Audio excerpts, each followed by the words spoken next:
voulez. On va commencer doucement, puisqu'on a quand même une belle heure bien remplie tous ensemble pour partager notre heure de lunch avec des entrepreneurs hyper inspirants. Donc, sans plus tarder, je démarre les hostilités, si vous le voulez bien. Donc, je suis Luc Tousignan, je suis directeur général de l'Esplanade. Je suis super content de vous accueillir avec toute l'équipe de l'Esplanade ce midi. Donc, un grand merci de nous rejoindre pour cette nouvelle édition des Chocs de l'innovation qui met en lumière des entrepreneurs du parcours d'accompagnement de l'Esplanade au travers d'une série de pitch, les Chocs de l'innovation. Avant toute chose, pour celles et ceux qui ne connaissent pas ou connaissent un peu moins l'Esplanade, laissez-moi vous en parler un petit peu. Donc, nous, notre mission à l'Esplanade, c'est de catalyser et d'accélérer les projets d'entrepreneurs qui ont un fort impact social ou environnemental à travers le Québec. Depuis nos tout débuts, il y a 6 ans, on a accompagné près de 200 organisations au travers de différents programmes, de toute une série d'ateliers destinés aux entrepreneurs d'impact qui sont animés à chaque saison par notre communauté qui rassemble aujourd'hui plus d'une centaine de coachs et experts. À l'Esplanade, on accompagne les organisations de tous les horizons, donc autant des OBNL que des entreprises qui développent des innovations sociales, qui ont le potentiel de véritablement faire bouger les lignes au bénéfice de la société québécoise. Au fil des années, on a concentré nos efforts sur 3 pôles d'expertise, soit l'environnement, les changements climatiques, les systèmes alimentaires et bien sûr la santé communautaire. Donc, ce midi, on va mettre à l'honneur notre pôle santé communautaire en vous faisant découvrir 4 organisations ayant toutes un fort potentiel positif en santé. J'espère donc que cet événement saura vous inspirer, créera des connexions entre vous et ouvrira éventuellement de nouvelles portes à certains. Je tiens également à remercier la Fondation McConnell qui finance la démarche de nos pôles d'innovation. Et donc, sans plus attendre, démarrons cet événement qui sera animé par Diane Bérard, journaliste en solutions, donc une journaliste indépendante en solutions qui a longuement été engagée et toujours engagée et passionnée par l'innovation sociale et les questions liées à la transition écologique.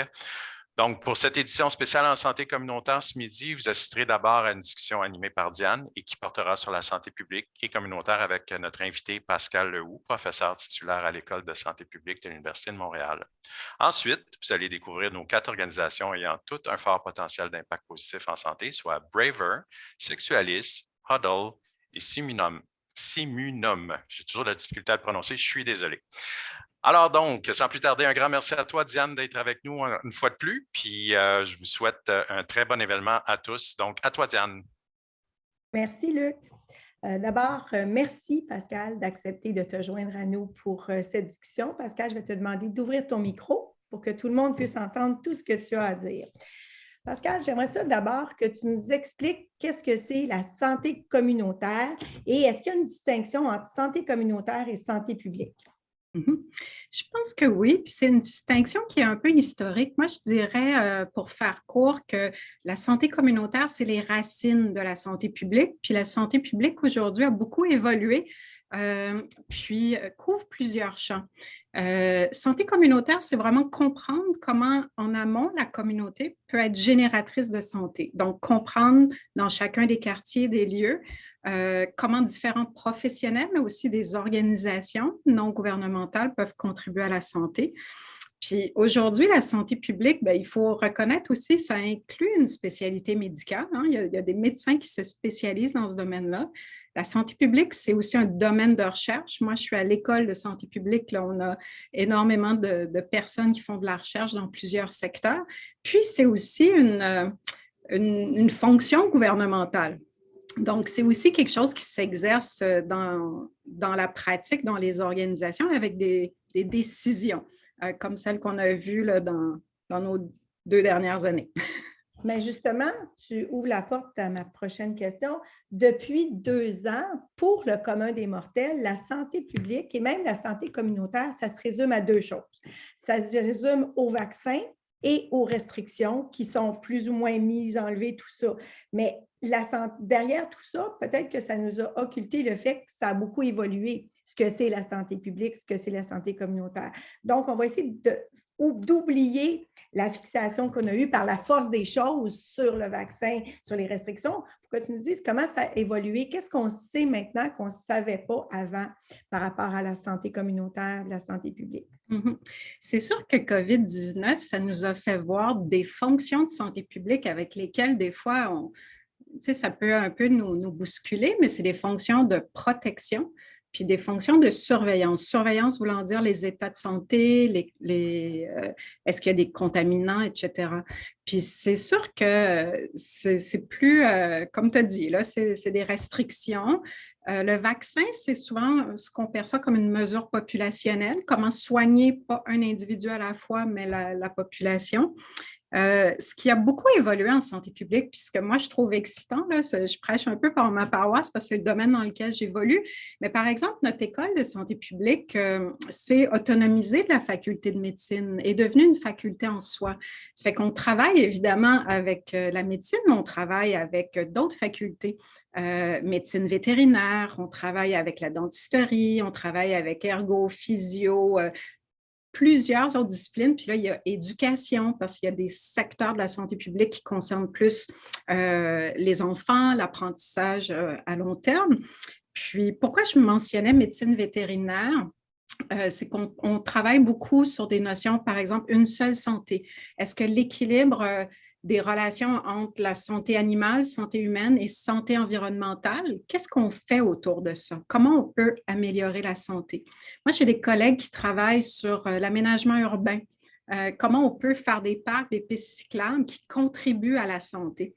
Donc, c'est pour ça qu'au-delà des confinements puis de la vaccination, là, c'est un domaine grouillant d'activités qui nous amène beaucoup à collaborer avec d'autres disciplines, puis avec les populations, les communautés.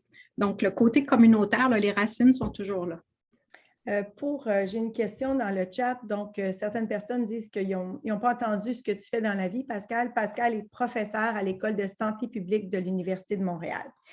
Pascal, quel rôle tu vois pour la technologie en santé publique, santé communautaire? Parce qu'ici, on a des entrepreneurs qui travaillent, entre autres, avec la technologie. Donc, où ça vient s'insérer dans ton domaine d'activité?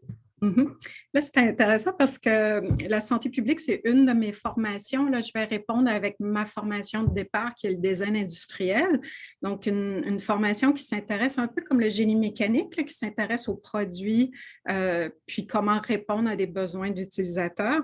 Moi, ce que je pense pour les entrepreneurs, ce qui est intéressant, oui, il y a des thématiques ou des problématiques qu'on peut examiner de plus près, santé des jeunes, des adolescents, la petite enfance. On peut s'intéresser évidemment au vieillissement, personnes âgées, mais il y a aussi des secteurs sur lesquels qui sont peut-être moins abordés, mais santé mentale, comment on peut réduire l'isolement, comment on peut aider des communautés à s'aider elles-mêmes. Par exemple, tous nos nouveaux arrivants qui ne maîtrisent pas encore le français ou l'anglais, est-ce qu'on ne peut pas penser à des solutions qui réduisent des obstacles linguistiques à l'accès aux soins de santé, par exemple? Donc, il y a autour de la technologie, je pense, des pistes utiles. Mon côté design industriel me ramène toujours à dire on ne doit pas réfléchir technologie versus humain. On doit vraiment les réfléchir les deux en complémentarité.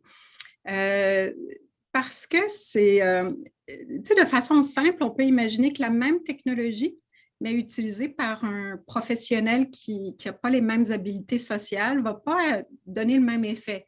Hein? On peut se faire donner un diagnostic, puis avoir une réponse qui ne nous rassure pas ou qui nous inquiète versus se sentir épaulé, accompagné. Ça fait que les entrepreneurs ne doivent pas perdre de vue les personnes qui administrent les technologies dans le monde médical, mais aussi comment les personnes elles-mêmes, on parle beaucoup de maladies chroniques. Dans le cas des maladies chroniques, là, le patient devient l'expert.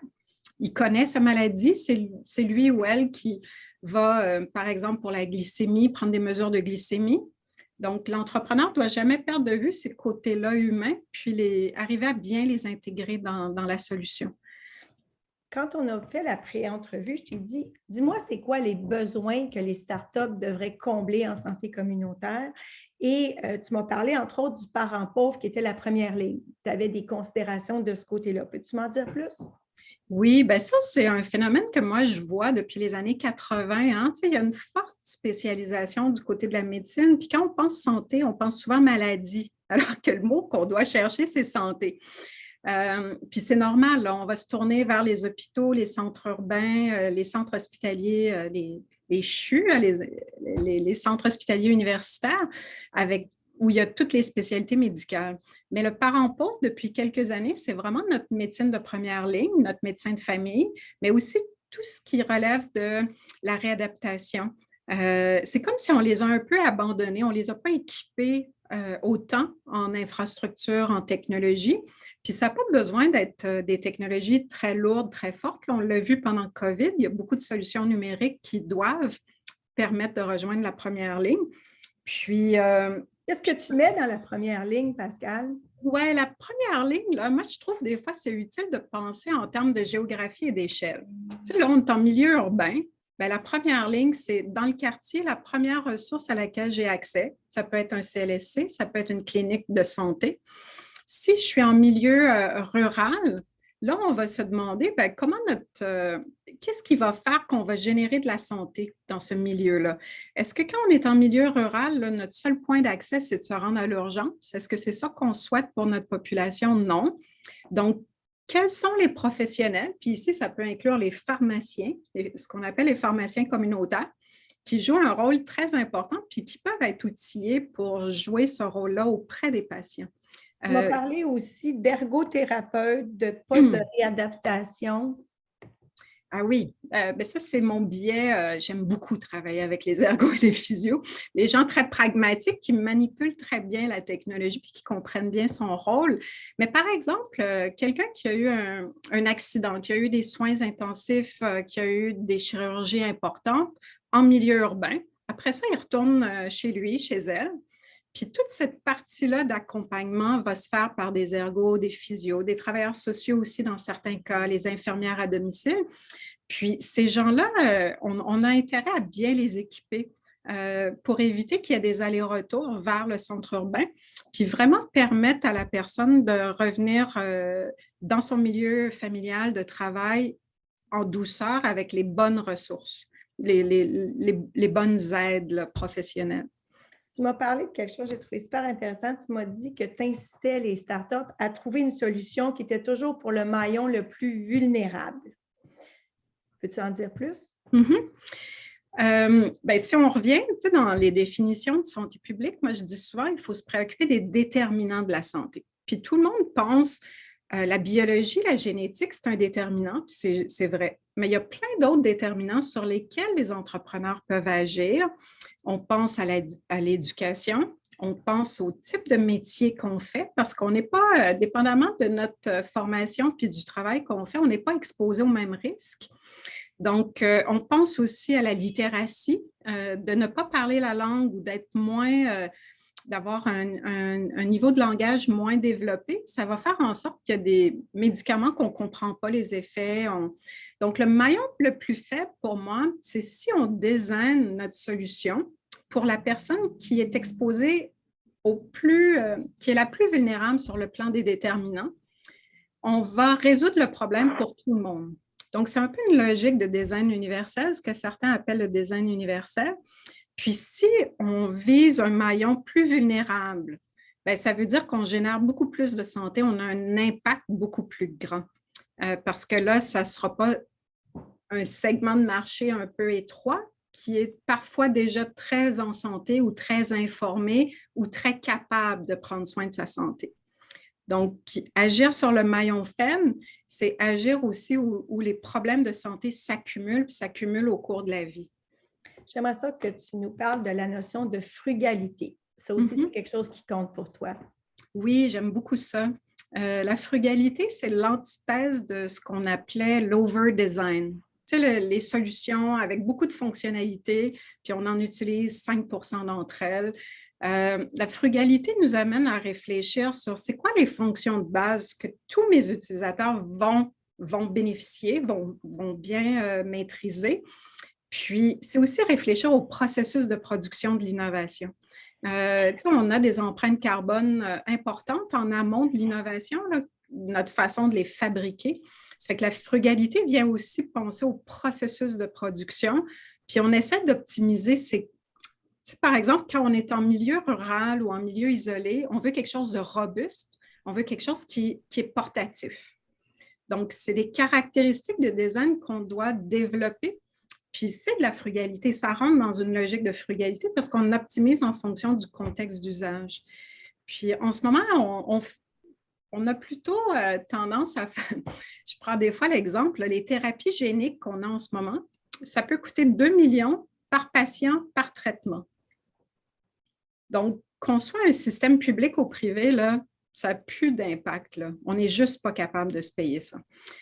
Donc, la frugalité, c'est un peu de réfléchir là, à l'envers d'une tendance forte, puis de se dire comment je peux arriver à créer le plus de valeur pour le plus grand nombre d'utilisateurs en utilisant le moins de ressources à la base.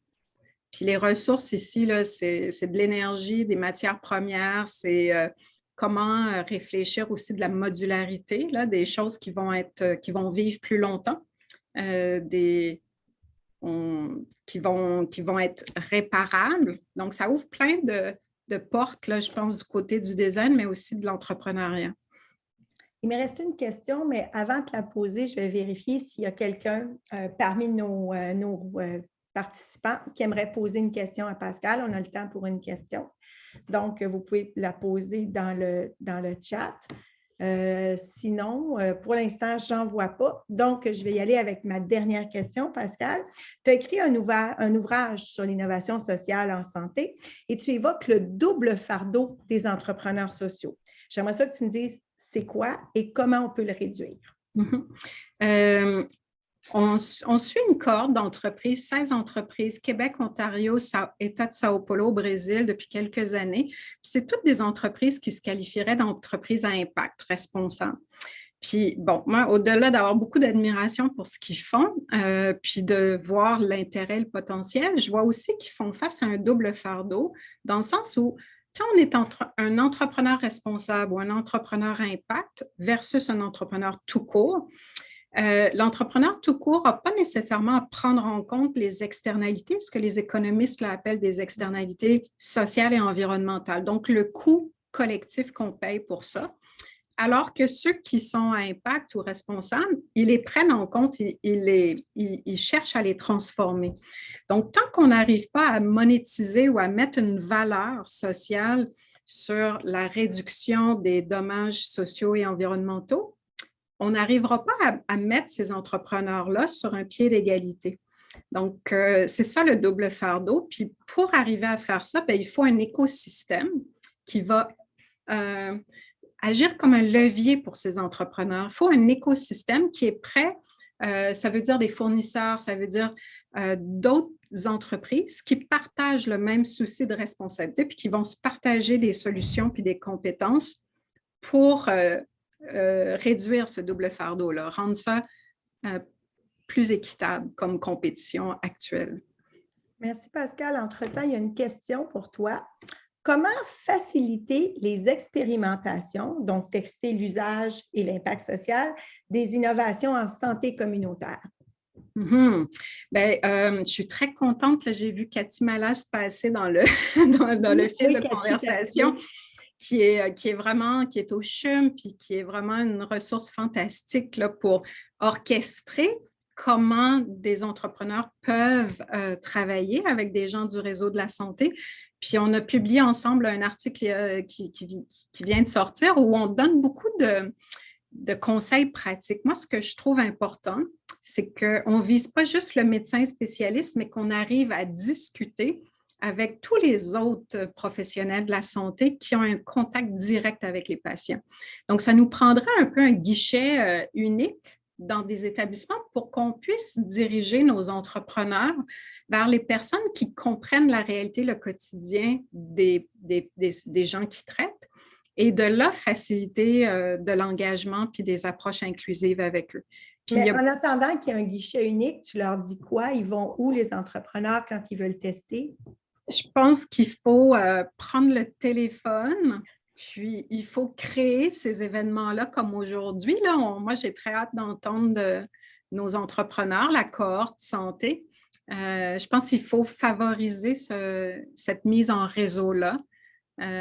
Puis c'est je ne vais pas tout mettre le fardeau à Cathy, là, mais on a des gens qui travaillent sur ça, là, puis qui sont très près d'y arriver.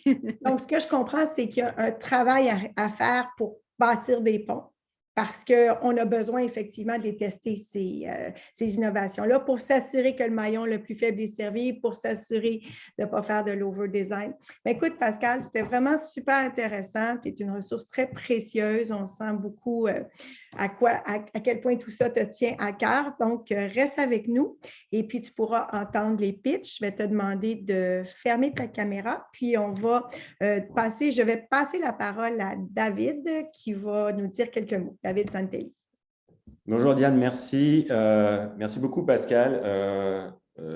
Tes éléments nous rejoignent beaucoup et justement, je pense qu'à l'Esplanade, on s'est donné comme mission de créer ces ponts et notamment avec Cathy, on est en design du premier parcours de co-accompagnement dans le milieu de la santé entre un accélérateur et une organisation en santé.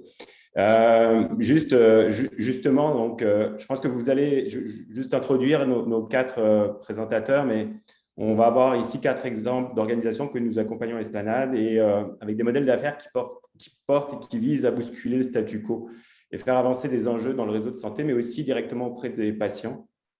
Et ils touchent des enjeux autant diversifiés, autant en lien avec la prévention, changer le regard des gens face à la santé, comme le précisait d'ailleurs Pascal sur la vision qu'on a de la santé curative versus préventive, à la santé sexuelle, à ce titre-là, qui est souvent peut-être oublié, mais aussi au travers du réseau à améliorer les processus de communication qui contribuent à une trajectoire de soins. Je pense qu'on a énormément de travail à faire sur ce sujet-là et des processus en lien avec la recherche clinique pour les améliorer, les dérisquer. Donc, on a vraiment 4 projets très différents. Peut-être aussi faire du pouce sur ce qu'amenait Pascal sur l'idée que ce à quoi on est souvent confronté quand on parle d'innovation, on pense beaucoup à la technologie, mais on voit la force justement par moment de voir la technologie plus comme un moyen versus cette logique aussi de frugalité, de dire comment peut-on garder ça simple. Et puis, je pense que ces 4 entrepreneurs représentent cette simplicité. Et à ce titre-là, on est à une étape où, et c'est la raison pour laquelle aujourd'hui, ils se présentent à vous, ils ont besoin éventuellement, pour certains, d'avoir des terrains d'expérimentation, de pouvoir aller chercher du data, d'aller chercher des ressources expertes qui vont pouvoir encore améliorer leur processus d'adoption, des points de connexion auprès de bons réseaux, des gens qui vont être pertinents éventuellement dans l'évolution de leur proposition à l'échelle du Québec. Et puis enfin, mais bien entendu aussi, puisqu'il faut financer leur croissance, bien entendu, d'avoir accès à des financements. Donc, je vous invite à les contacter pour faciliter ce parcours d'impact. Et puis, je vous souhaite de bons pitchs. Merci, David. Alors, je vais inviter Marie-Lou Gagnon de Braver à allumer sa caméra. Bonjour, Marie-Lou. Bonjour, Diane. Donc, je vais partir. Les règles du jeu, tu as 5 minutes pour faire ton pitch et après ça, on va échanger pendant 5 minutes. Je vous invite, les participants, à poser vos questions dans le chat. C'est à toi, Marie-Lou. Parfait. Donc, je vais partager mon écran. Voilà. Puis, merci beaucoup, Madame Bérard, Madame Lou, pour la discussion. C'était une très belle discussion, très intéressante. Donc, vous allez me dire, est-ce que vous voyez bien mon écran? Oui, d'accord. Donc, bonjour, merci d'être présent aujourd'hui. Ça me fait vraiment très plaisir de pouvoir venir vous parler de Braver. Je me présente, je m'appelle Marie-Lou Gagnon, je suis cofondatrice et présidente de Braver, ainsi que physiothérapeute. La collaboration interprofessionnelle est ardue dans le domaine de la santé, particulièrement pour les cliniciens qui travaillent dans des milieux différents avec des outils différents. Mais aujourd'hui, j'aimerais plutôt qu'on parle de Mme Tremblay, 81 ans, une aînée prise avec plusieurs comorbidités et prenant plus de 15 médicaments. La semaine dernière, elle a été hospitalisée pendant 5 jours. On la retourne maintenant à la maison avec des changements de médicaments et un nouveau service de soins à domicile. À sa sortie de l'hôpital, 3 professionnels de la santé sont impliqués dans son retour à domicile sans toutefois pouvoir se parler efficacement. Le médecin de famille reçoit le sommaire d'hospitalisation par fax. La pharmacienne communautaire reçoit l'ajustement de médicaments par fax, mais a besoin de parler au médecin de famille pour émettre une opinion pharmaceutique. L'infirmière, quant à elle, va à domicile et note des effets secondaires, probablement dus au changement de médicaments, mais elle ne réussit malheureusement pas à rejoindre le médecin par téléphone et se rabat donc sur la messagerie personnelle non sécurisée. Bref, l'équipe de soins doit conjuguer avec le morcellement de l'information et perd du temps à tenter de communiquer. Le risque de réhospitalisation est bel et bien présent. Et au-delà du 1 000 $ par jour d'hospitalisation que cela pourrait coûter à notre réseau, une réhospitalisation pourrait provoquer un déclin prématuré de Mme Tremblay et remettre en doute sa capacité à rester chez elle. Notre vision chez Braver, de créer un système de santé plus collaborateur pour une société en meilleure santé. Comment? Grâce à une application multiplateforme de messagerie instantanée, facile d'utilisation, agile et hautement sécuritaire. Notre modèle d'affaires est basé sur un abonnement mensuel et par utilisation. Braver est la première messagerie instantanée certifiée par le ministère de la Santé. Pourquoi cela a été possible? Entre autres parce que notre technologie a été bâtie sur le principe de Security by Design. En d'autres mots, nous avons mis la sécurité au cœur de nos réflexions avant même de bâtir la solution. Également, nous avons adopté une approche Human-Centered Design pour la création de la solution. Cela veut dire que nous avons écouté les cliniciens avec empathie pour comprendre leur réalité et les avons impliqués à chacune des étapes du développement de la solution. Tout ça pour s'assurer d'être adaptés à leurs besoins. Les professionnels de la santé qui utilisent Braver actuellement sont unanimes. Un outil de communication simple d'utilisation est essentiel pour supporter leur travail de collaboration. Mais encore davantage, comment croyez-vous qu'une équipe de soins multisite, comme celle de Mme Tremblay, peut se coordonner efficacement pour assurer un continuum de soins optimal pour le patient? Ou encore, comment peut-on s'assurer que les trajectoires de soins que nous mettons en place puissent avoir l'impact désiré? C'est exactement ce qu'on fait avec l'équipe du CIS de Chaudière-Appalaches dans notre projet de déploiement à l'hôpital de Montmagny, où Braver sera utilisé dans un contexte de trajectoire de soins pharmaceutiques auprès des aînés. Cela permettra aux pharmaciens d'hôpital, du GMF et en communauté, du médecin de famille et des infirmières du service à domicile de partager un plan de soins commun et de dialoguer facilement au bon moment. L'application leur permettra d'être plus efficients dans leurs échanges, de respecter leurs obligations légales et d'avoir une meilleure visibilité sur la prise en charge du patient. Aujourd'hui, en décembre 2021, nous sommes une équipe de 7 personnes, 2 cofondateurs, moi-même, et Mathieu Damour, qui est développeur logiciel et expert en cybersécurité. Nous avons 4 employés techniques et un conseiller médical, et sommes accompagnés par l'Esplanade CTS Santé, ainsi que plusieurs experts. Dans les prochains mois, nous déploierons Braver dans plusieurs milieux cliniques. Et maintenant, qu'est-ce qu'on recherche? Marie-Lou, il te reste 20 secondes. Des milieux cliniques qui veulent en finir avec les multiples outils de communication qui compromettent la mise en place réussie de pratiques collaboratives ou de nouvelles trajectoires de soins. Également, nous sommes à la recherche de potentiels investisseurs puisque nous préparons notre 3e ronde de financement, soit notre ronde seed, pour l'hiver-printemps 2022. Alors, n'hésitez pas à communiquer avec nous pour en apprendre davantage et qui sait, peut-être collaborer. Merci. Merci, Marie-Lou. Alors, je vais commencer par regarder dans notre chat si on a des questions. Donc, si vous en avez, c'est le bon moment. Sinon, moi, j'en ai une. Ah, oui, j'en ai. Et juste... Oui. C'est beau? Donc, on a une question, Marie-Lou.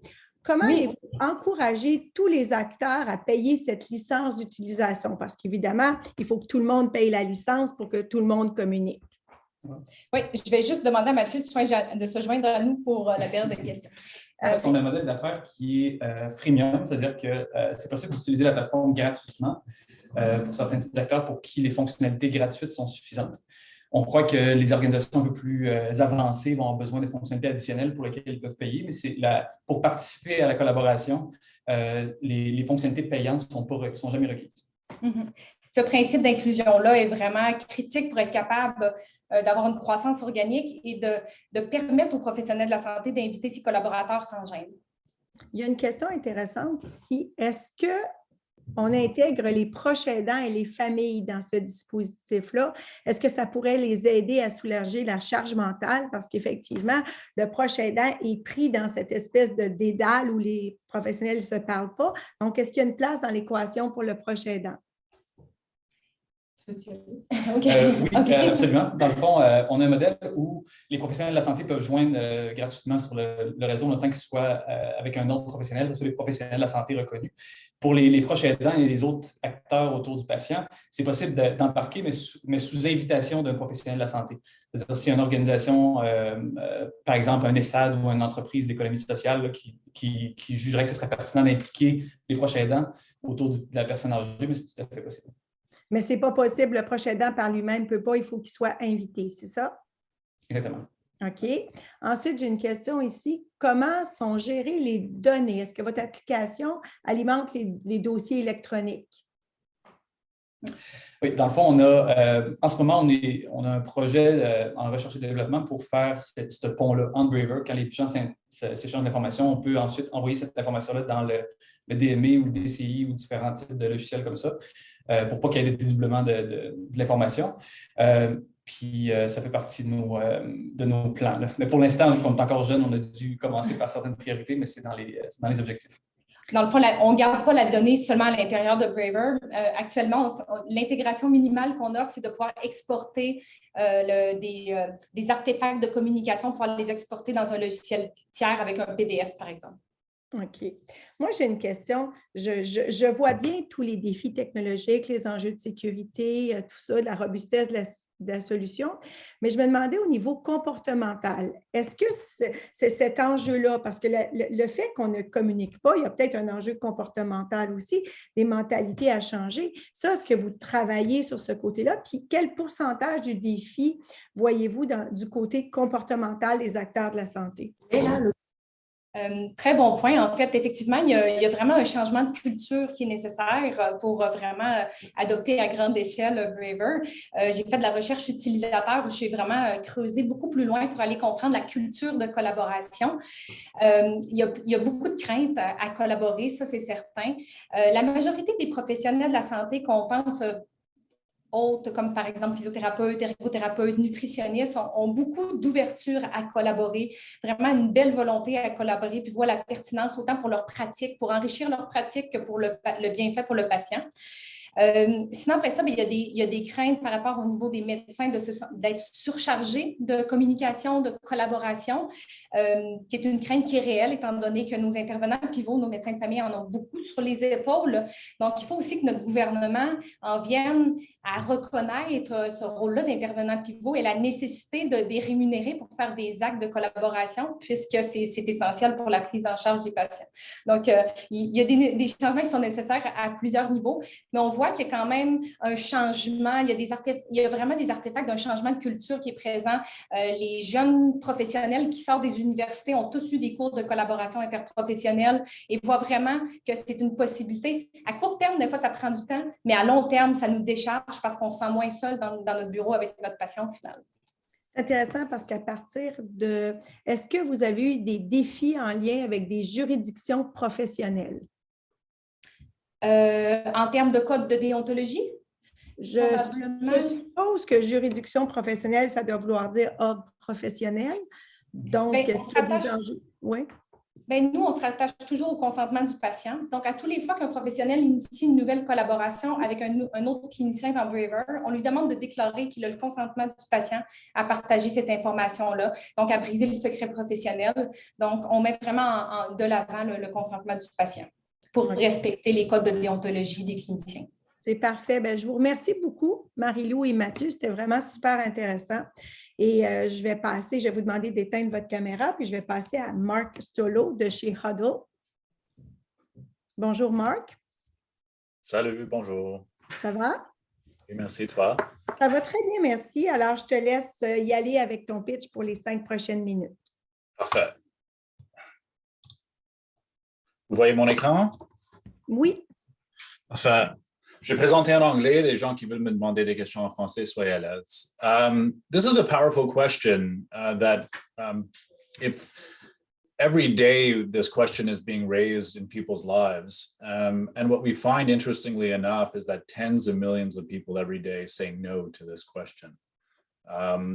What we have in the chronic health and the chronic disease and the lifestyle-related disorders space, healthcare space, are a lot of people who at one level consciously want to move towards better health and yet struggle to actually achieve that level of better health. So the question for Huddle is, why does this paradox exist?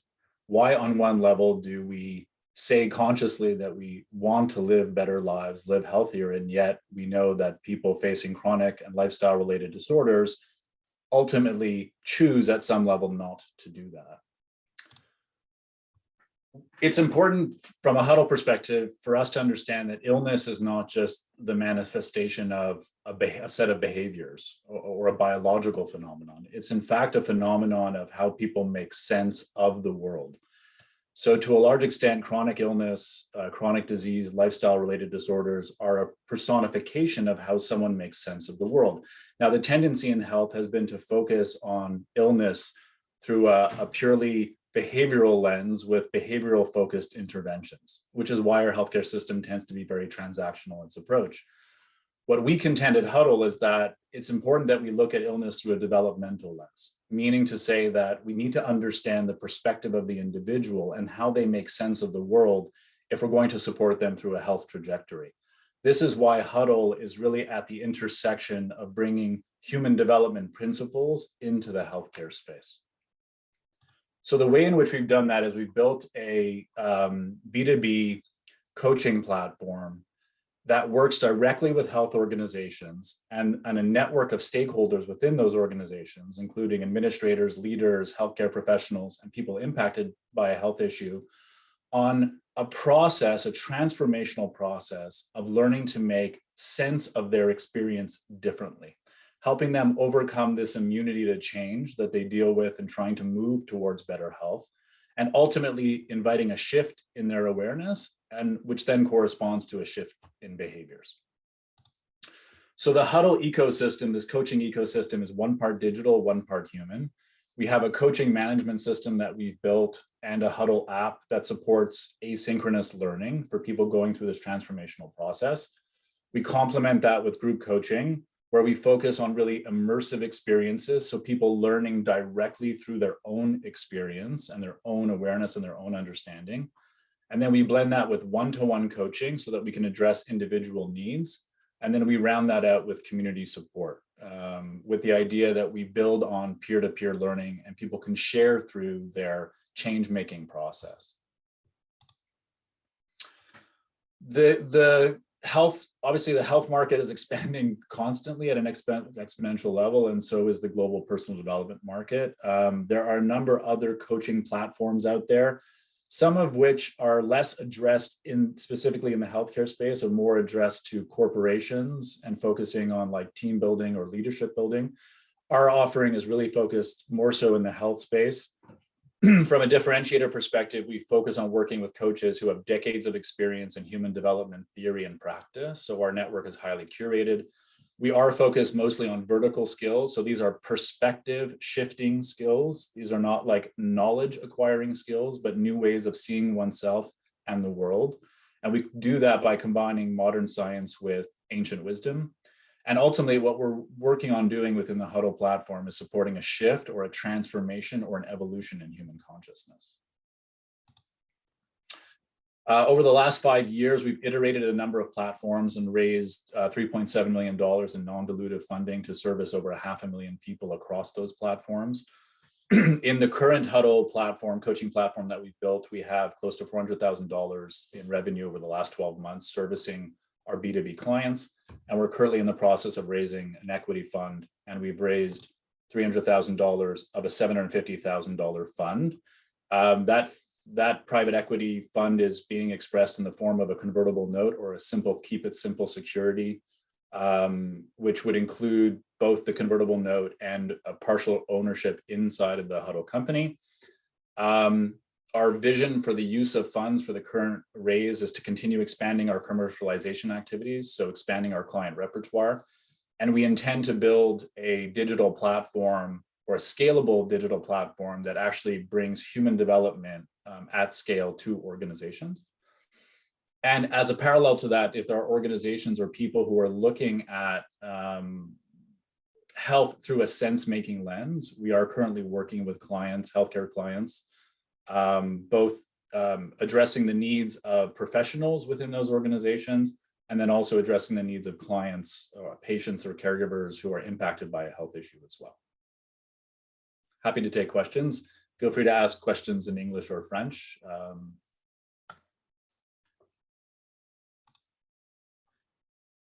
Merci, Marc, pour la présentation. C'était super intéressant. Je vais vérifier d'abord s'il y a des questions pour toi. Sinon, moi, j'en ai. J'aimerais ça qu'on parle de bénéficiaires clients. Je trouve ça super intéressant.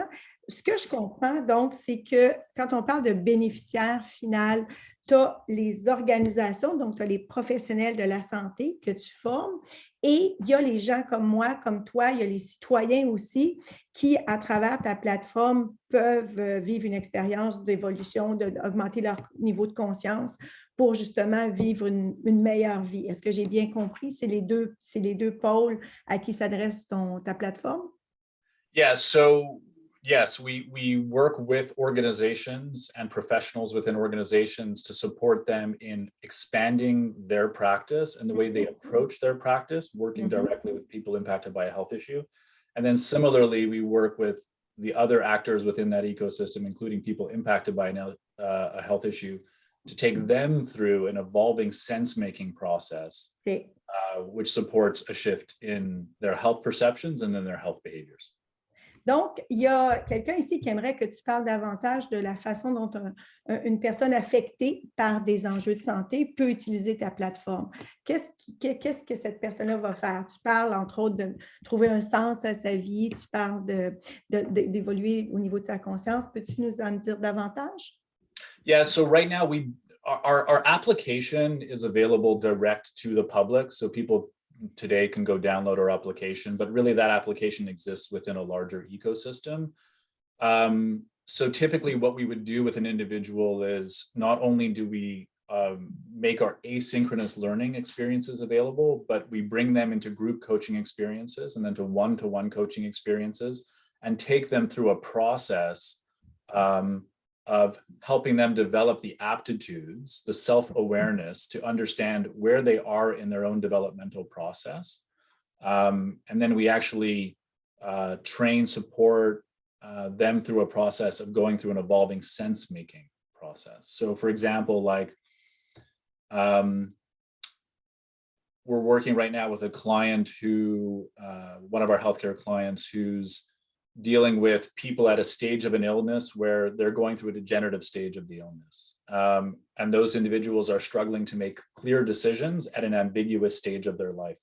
So we work through with our coaches, our curated network of coaches, to help that person create clarity at that stage of decision-making, which then lends itself to a set of new behaviors that support that value-based decision-making in terms of getting clear on what they want, as a concrete example. So we focus on meta-human skills that ultimately support an individual on getting clear on where they are, what they want, and then that leads them to act in the world differently. J'ai une dernière question qui est vraiment intéressante. L'application, la plateforme dont tu parles peut être utilisée par des personnes qui ont un certain capital social et culturel, donc qui ont une base qui leur permet de démarrer pour augmenter leur niveau de conscience. Mais bon, il y a des populations qui partent peut-être de plus loin. Donc, qu'est-ce qu'on fait avec ces populations-là? Comment ta plateforme peut les aider si je n'ai pas eu la chance dans la vie de développer ne serait-ce qu'un peu mon niveau de conscience? Well, our model is really built on understanding where someone is in their arc of development and then working with them from that place. So we don't, the platform isn't designed for enlightened people, so to speak. It's really, it's designed to meet a person at their stage of development and then to respond to that person at their stage of development. which is, we contend, is a fundamental problem in the healthcare space. So when we talk about a breakdown in communication, for example, between a doctor and a patient, part of the problem is that the doctor approaches every patient with the same modality, right? So they assume that the patient is at the same stage of development. And in reality, what the patient hears is reflective of their own sense-making process. So a doctor needs to understand how a person is making sense of the world to effectively communicate them. The way our platform works is that we actually go through a process of understanding how a person is making sense of their world, and then our coaching methodology reflects that sense-making process, which we would contend is one of the fundamental problems in a transactional healthcare system, where we use protocol and procedure and apply a blanket solution no matter where a person is in their health arc or in their developmental arc, which creates all kinds of confusion and a range of problems and worsened outcomes. Merci beaucoup, Marc. Alors, je vois dans le chat qu'il y a encore beaucoup de questions que les gens veulent te poser, mais il va falloir arrêter là pour le prochain pitch. Donc, je vous invite à communiquer directement avec Marc si vous voulez en savoir plus sur sa plateforme. Merci beaucoup. Donc, je t'invite à éteindre ta caméra et je vais demander à Eugénie d'allumer la sienne, s'il vous plaît. Bonjour, Eugénie. Alors, la parole est à toi pour les 5 prochaines minutes. Oui, je vais juste partager mon écran. Ça s'en vient.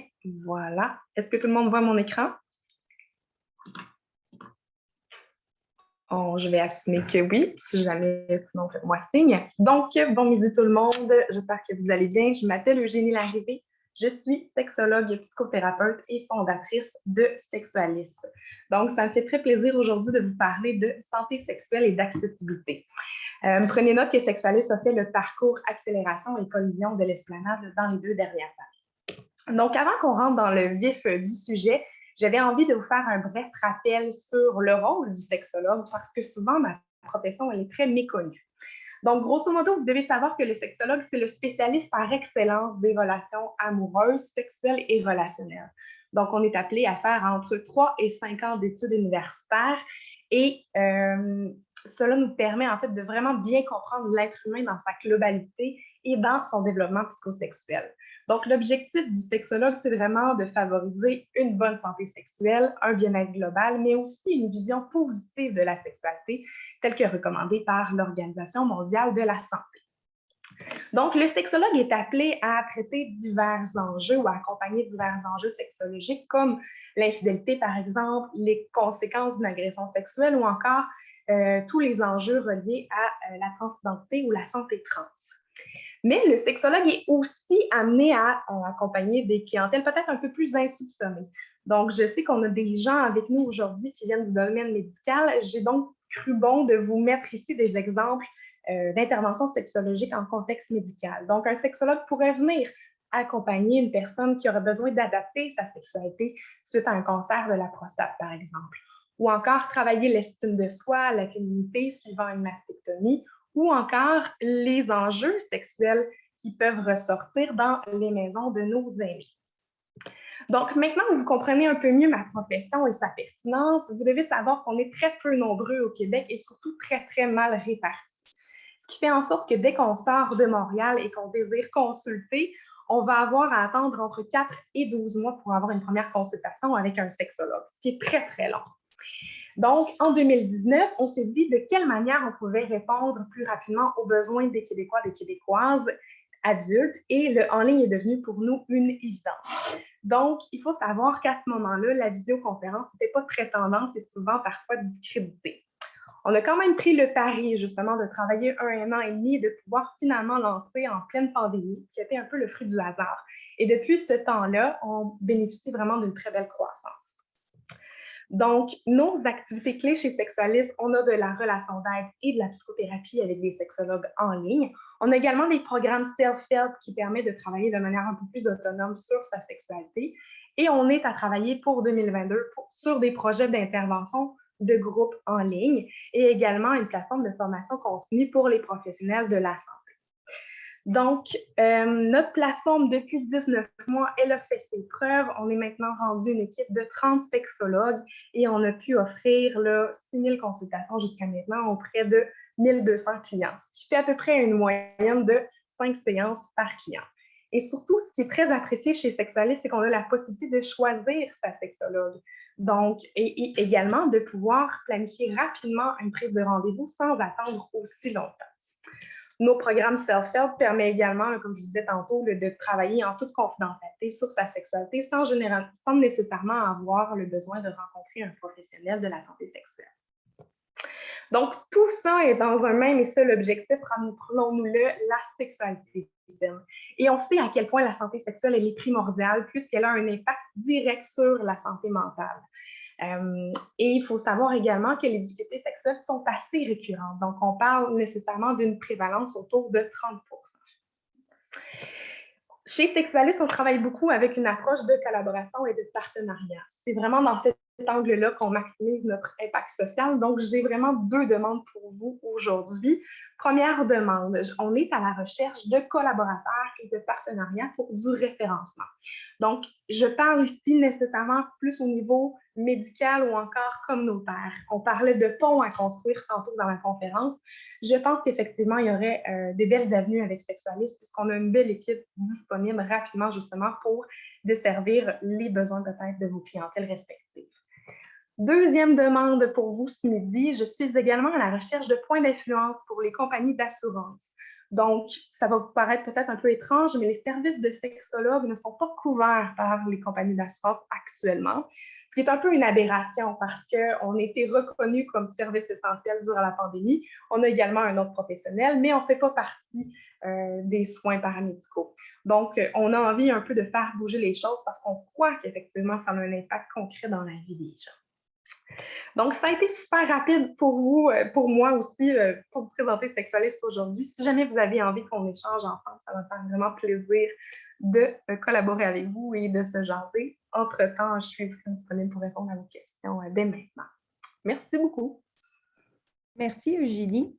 En attendant de voir paraître des questions, j'en ai une pour toi. Oui. J'écoutais attentivement, tu parlais entre autres de l'aspect confidentialité.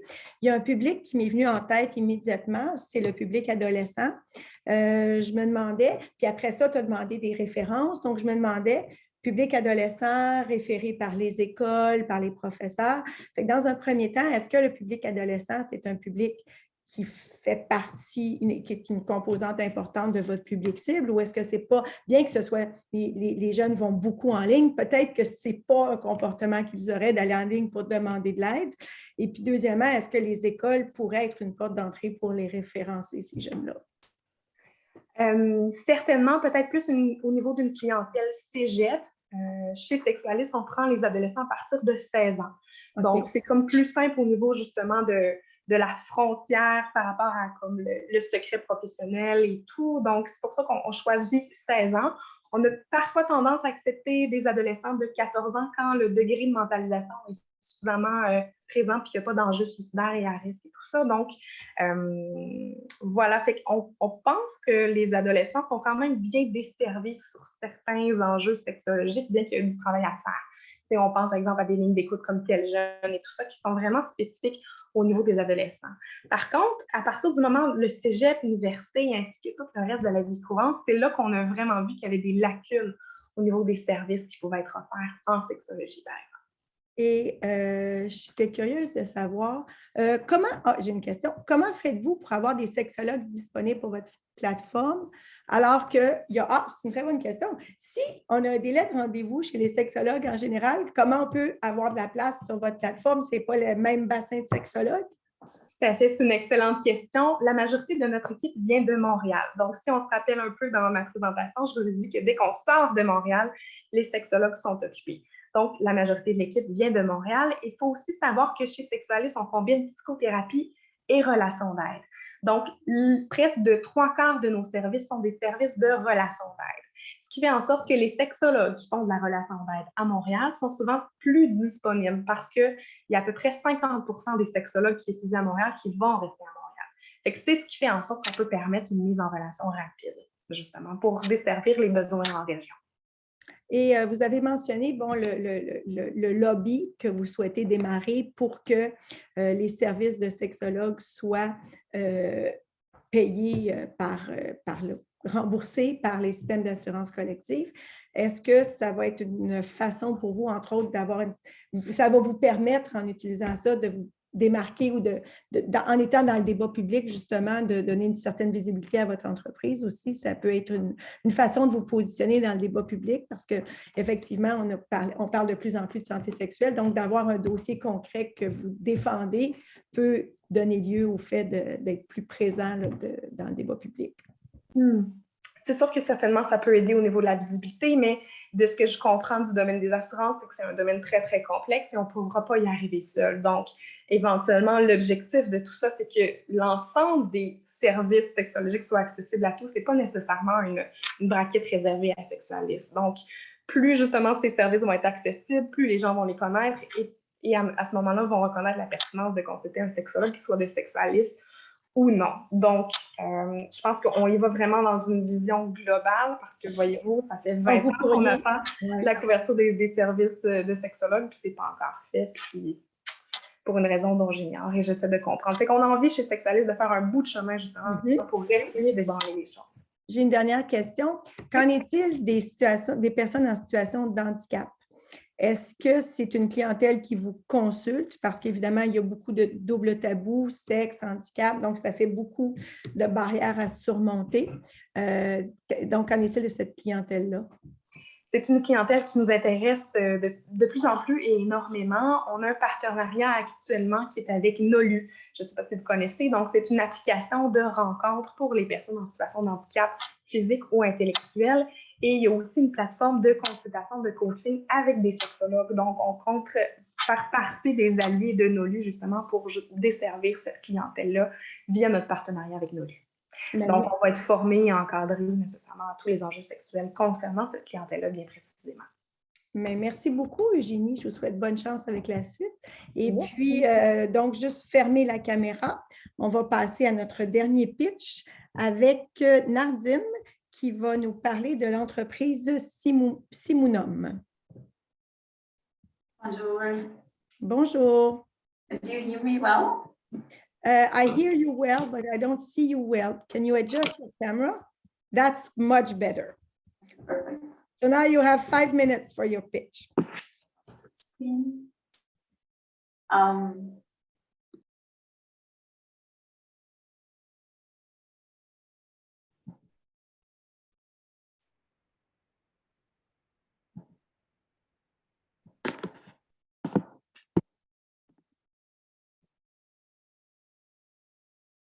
Do you see my screen clearly? Okay, awesome. Imagine knowing the likelihood of success of your drug development program before stepping into the lab. Due to the complexity of biological systems, predicting clinical trial outcomes in drug discovery programs is extremely difficult. So researchers take a wait-and-see approach that leads to costly late-stage failures. As a result, the success rate in clinical trials is 10% at best. In fact, in the last 3 years on Alzheimer's disease alone, companies have lost over $10 billion in combined cost and market value caused by late-stage failure. At Simunum, we develop AI-driven disease simulations to predict likely failures in the drug discovery process before even stepping into the lab. As our disease models simulate the molecular interactions caused by the drug under testing, we're able to predict outcomes and hence de-risk clinical R&D. How do we do that? Data has never been accessible or abundant as they are nowadays. We combine data that include millions and billions of biological interactions, and then we use machine learning algorithms to learn the grammar or the set of rules that govern biological systems. And we then apply those rules to predict the outcomes of a certain drug interacting with a disease network, and hence predicting the probability of this drug being a good candidate or not.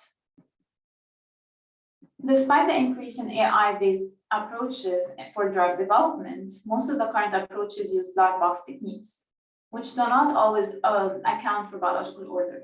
Our models are transparent, honoring the causal relationships between events happening on the molecular level. With increasing momentum, we have now completed validation of this model with 100% prediction accuracy against past clinical trials, both in Alzheimer's disease and melanoma.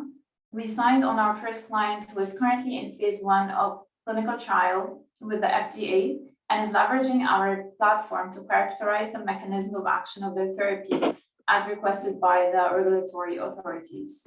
In addition, we are working on a pilot project with an academic lab on Alzheimer's disease.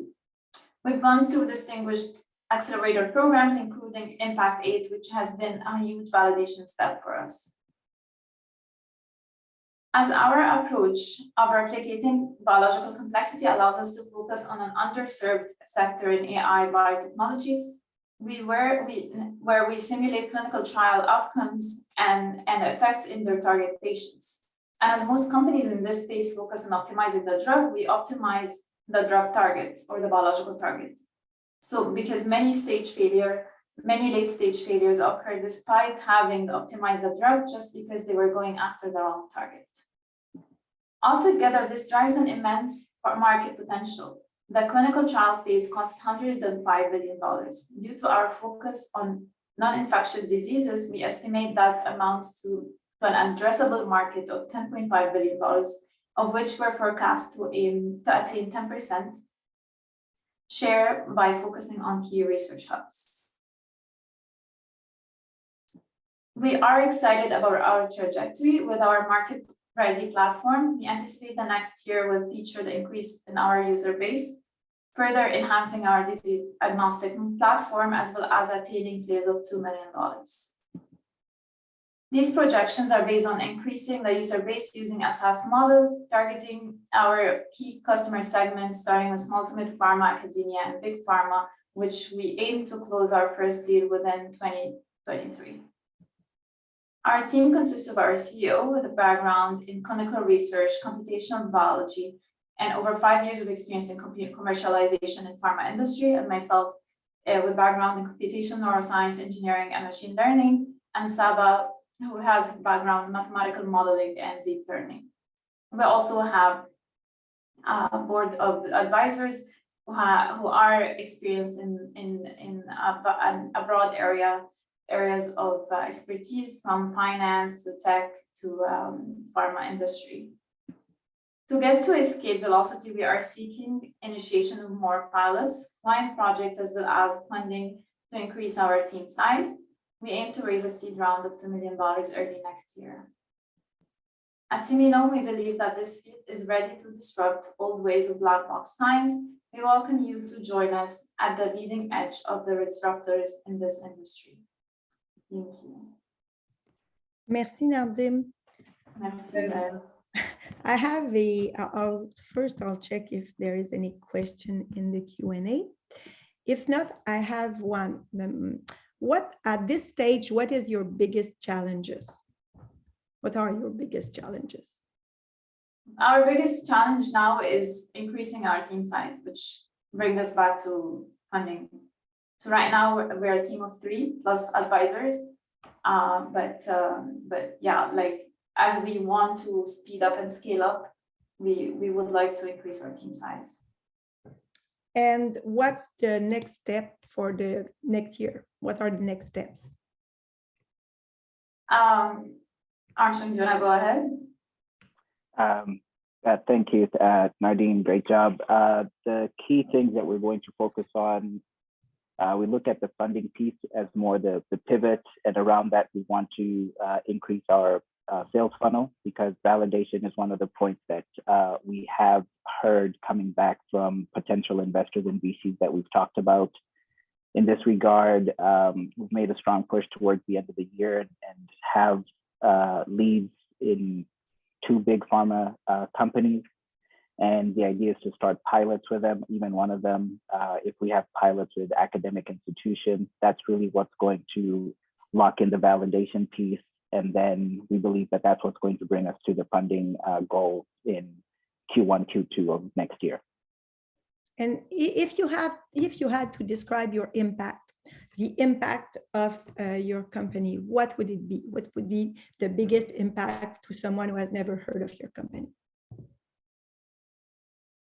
So the idea is that we're solving a very severe pain point in the drug development industry, which is a lot of like as I explained, a lot of the trials, they fail at the late stages, like after 10, 15 years of investing and experimenting.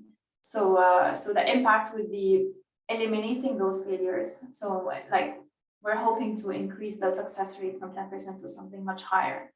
The other thing is that we want to make sure that this goes down to the patient, not just like that helps that clinic, like helps the pharma R&D, but also the patients, they get access to treatment faster and in a more efficient and a cheaper way, because we're eliminating a lot of costs. So with your model, at the end, it could mean that drugs could be cheaper. That could lower the cost, because that's the ultimate problem very often, the cost of drugs. So what you're saying is by working on this pain point, at the end, the beneficiary drug might have the drug, and that would have an impact also on government costs, because government also pay for drugs. So there would be an impact for the company, for the pharma, as you lower the time to market. There would be an impact for the end user, the drug would be cheaper, and for government spending. Am I understanding this right? Yeah, definitely. I'm actually through Impact 8, we came to a conclusion that we have to also work in parallel with the government entities, so that we make sure that pharma don't save the money and put it in their pockets. Like we want to make sure the impact goes all the way to the patient. That's an important challenge. Yeah. So, well, I would like to thank you both for this, for answering the question, and Nardine for the presentation. And je vais maintenant redonner la parole à Rosalie pour les mots de la fin. Merci, Rosalie. Oui, je ne vous garderai pas très longtemps. Je vais juste faire quelques remerciements. Donc, merci beaucoup aux 4 entrepreneurs qui ont fait un pitch. C'est super stressant d'être dans un mode pitch devant un grand public comme ça. Donc, merci à eux de s'être prêtés à l'exercice. Merci à vous d'avoir été là aussi. C'est super important pour nous que les partenaires du monde de la santé, du monde de l'investissement, de la communauté de l'Esplanade viennent rencontrer les projets pour que dans leurs mots, ils puissent vous expliquer c'est quoi leur innovation qui vont changer la société. Donc, merci d'avoir été là. Merci à Pascal pour sa grande pertinence dans le panel du début, puis pour toutes ses réflexions sur la santé communautaire, parce que nous, on accompagne des projets entrepreneuriaux, mais vraiment dans un écosystème. Donc, c'est important de travailler avec des gens comme Pascal, vraiment, pour que les innovations s'intègrent dans le système de santé. Et merci finalement à Diane pour ton animation, encore une fois, très dynamique et qui nous a gardés sur les pieds tout au long de l'événement. Donc, on se revoit pour un prochain choc de l'innovation à l'hiver, cette fois en environnement, puis passez un excellent après-midi. Bonne journée. Bonne journée. Merci.